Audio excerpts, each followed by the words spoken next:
हे बघा, मी क्रिकेट खेळतोच इंग्रजी होईल आय प्ले क्रिकेट. पण मी क्रिकेट खेळायचो याच इंग्रजी काय होईल?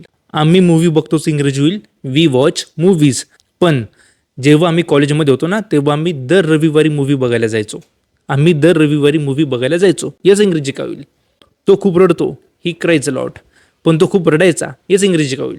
तर हे बघा, अशा क्रिया ज्या आधी व्हायच्या आता नाही होत, किंवा आपल्या जुन्या सवयी, अशा सवयींना इंग्रजीमध्ये सांगताना आपण यूज्ड टूचा वापर करतो. आणि लक्षात ठेवा, ह्या यूज्ड टू नंतर वर्बचा फर्स्ट फॉर्म येईल. एक्झाम्पल, तो खूप रडायचा, he use to cry a lot. आम्ही दर रविवारी मूव्ही बघायला जायचो, we use to go to watch a movie every Sunday. मी क्रिकेट खेळायचो, I use to play cricket. तो स्मोक करायचा, ही यूज्ड टू स्मोक. लोक आधी पत्र लिहायचे पण आता मेसेज करतात. People use to write letters but now they send messages. आता याच्यापेक्षा पण एकदम खतरनाक वाक्य, हे वाक्य बोलाल ना तर तुमची इंग्रजी एकदम भारी वाटेल.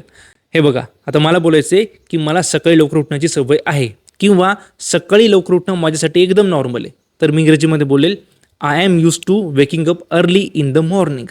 आता इथे नीट लक्षात घ्या, इथे आपण फक्त यूज्ड टू नाही वापरलंय. आपण यूज टूच्या आधी इज एम आर किंवा वॉजवर वापरू अकॉर्डिंग टू टेन्स, आणि यूज्ड टू नंतर आपण वर्बचा आय एन जी फॉर्म वापरू. अजून एक्झाम्पल बघू. तिखट खाणं त्याच्यासाठी एकदम नॉर्मल आहे, किंवा त्या तिखट खाण्याची सवय. याचं इंग्रजी होईल, he is use to eating spicy food.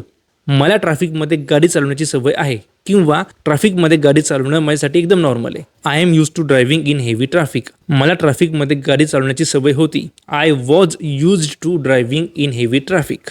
आता ही आहेत काही वाक्य तुमच्या प्रॅक्टिससाठी. यांचा आन्सर कॉमेंटमध्ये सांगा. काही अडलं तर मी हेल्प करेल. आणि असंच मराठीत इंग्रजी शिकण्यासाठी या पेजला नक्की फॉलो करा. बाय.